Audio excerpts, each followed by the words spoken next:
Hi, 6th grade math students. This is Mrs. Heskett. Today we're going to work on the land of G, G as in gallons. So in this land of G, we have our big G, there were 4 queens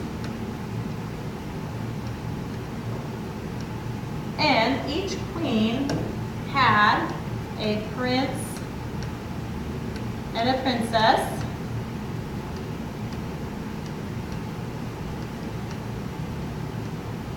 And each prince and princess had 2 children. So this can show you the G stands for gallons. The G stands for gallons. The Q equals quarts. So how many quarts are in a gallon? Well, let's count our queens. We have 4.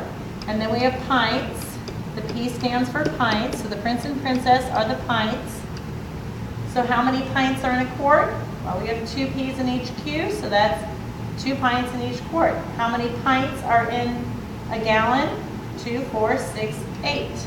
So we would have 8 pints in a gallon. And then we have our C's are going to equal cups. So that's our children. And our children equal cups. So we have 2 cups in each pint, 4 cups in each quart, so 4, 8, 12, 16 cups in a gallon.